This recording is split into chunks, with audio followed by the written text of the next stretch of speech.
So now we're talking about top 2, 3, 4 quarterback in the NFL. But it wasn't because at HBCU he couldn't do it. It was because he didn't have the same value. The value was placed on him, not his ability. I go get the person with the ability that you think can turn that into value, and that person would have been available to you had he stayed at HBCU in the 6th round, and now he's going to go in the 1st round. But this person is still the same person. Okay, and this is where I disagree with you. Okay. You are assuming that Shadua got more exposure or more of this whatever it is you think he got from going to Colorado. You don't know that because he left Jackson He wasn't State. valued. Was he valued as a first round? Yes. Jackson State? Well, he's not. Okay. Right now, he's not valued as a first rounder because they're trying to put him to the 2nd round right now. He's not valued as no first. He's not like they ain't talking about him being a number 2 overall pick. They're talking about his teammate. They trying to make him a first round quarterback right now. Okay. For him, Jackson State, the team he played for, they were ranked 25 in the nation. You know the last time an HBCU was ranked in the top 25? Never. I never. I was gonna say I don't think it happened. It happened when Shador was there. His gravitas is tied to his father.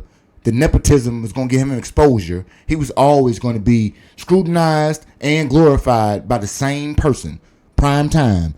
That had nothing to do with whatever school he goes to. Because right now, that Power 5 school is just a step above a HBCU. It's not a real school. We talking about like when you talk about schools that play football, they don't talk about Colorado. Eric Bieniemy and Rashawn Salam. The last time you heard Colorado be mentioned, I say this right here. It was a guy sitting in the green room until the 26th overall pick that went to Cal. And this year, he's talking about maybe the Steelers. He's talking about maybe the Vikings. But I'm sorry to tell you, I can hate his stinking guts. Aaron Rodgers was picked 26th overall. So, again, the Packers identified their player, and they picked him. Mm-hmm. And so your premise, the way I understand it, it's like the Bears are not identifying their player at 13, at 15, at 17. They are. You don't make the trade back if you them, unless your player is there. Okay, but that's what I'm saying. But this is what I'm saying. I'm okay with getting your player. But I'm not saying that we're not doing it. I wanted to make sure that's why we do it. But what I think, one, for our hypotheticals here, I think you reached into a whole another bag of junk mail that we ain't even talking about. Because why would we make picks for the sake of making trades? That's nobody. I know nobody. I repeat, I know nobody who makes trades for the sake of trades. That person is an ex-GM. You don't think that there are GMs? That person is an ex-GM. That's an ex-GM. No. Let me. My question is: you don't think GMs make trades to accumulate more picks without knowing what they plan to do with those picks before accumulating them?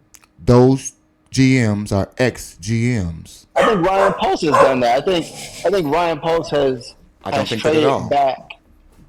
Well, I mean, because we've gone across multiple years, so like I think it's only reasonable to say that if I trade back to accumulate more picks, and those picks that I accumulate are in the next year to 2 years, I have to be accumulating those picks without a person in mind because I don't know who's going to be available there in the next couple of years. I'm accumulating picks because I don't have a need that I think I have to feel with the pick that I have, and I think I have the luxury of being able to defer that pick for yet to be determined talent in future years. I think they do that all the time. But let's say even in the acquisition of if you acquire the 3rd round pick this year, it's still speculative talent. You don't know who's going to be on the board. The board moves funny all throughout the draft. That's what you learn every year. That's what I'm saying. Don't do it. No. They're gonna be there. But see, but that's what I'm saying. These trades are all made under the guise that they know what they're doing. I don't know what multiverse you trying to come from where they just doing some shit, don't know what don't have a clue. Like you telling me you got so much confidence in this coach that we just hired that your GM wouldn't acquire it for you. You have so much confidence in him, but you think they just got some scatterbrain, throw spaghetti at the wall and hope it stick playing. None of those scenarios would ever be this preposterous where They just acquiring. The only future picks Ryan Poles has ever acquired was the first overall pick. Because why would you not acquire the first overall pick? I'm pretty sure everybody got a plan with that one. And Yes. your second round pick this year. Last year, the dude you say don't value or want his player, he traded up to get one Austin Booker because he thought that was his player. He identified him. He had a plan for him. Those players are still on your roster.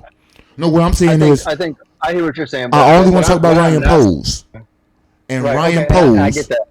What I'm not saying is that that my portion of the conversation is built on the premise of the Chicago Bears. I think what I'm speaking about is, But it has to in be. general, what I think GMs do. Right. Yeah, So when I it don't care comes about to them. being a general manager and a general manager, I think it's not uncommon for people to accumulate picks so that they can have those and so that they can use those as collateral or value yet to be determined for other future drafts. And I think that's pretty normal. I'm not saying Ryan Poles is out there accumulating picks for that purpose. I think he did that. I think that had a place. I think the fact that he accumulated a bunch of picks or got his picks back that were given away by other general managers. I think he had to do that. And so it has its place. I'm not saying it doesn't make sense at all, but I'm saying it has a place. If you are one of the worst teams in the NFL, then you want picks because that's a quick way and a cheap way to get to a good floor. But I'm also saying that there's a place for being able to identify talent, regardless. I was going to say irregardless, but regardless of the round, to identify the people that you think are going to give you the best EPA, if that's how you're driving your culture of your team, so that it can be an alignment. I don't have to understand it, but it should have some strategy. It should be with purpose. And I think for us, we've made some mistakes drafting a punter in the fourth round, being more fugazi with your picks and your collateral than you should have been because you thought a roster on paper was going to produce more than 5 wins. I'll sum this up to make a long story long. What I'm getting to is I don't necessarily think that we are moving picks just to get picks. I am saying it's not uncommon, and I want to make sure that if we make that decision, it is for a target, for a purpose, and not because we just value picks or overvalue picks when they all are crapshoot. But for the purpose of the exercise, Yes. you threw a hypothetical in that would take place nowhere. Two, even if they make these trades, we still don't know about their plan because we don't know what their plan is. Like, seriously, still, right now, if they say the 10 and they drafted Genty, I still don't know what your plan is.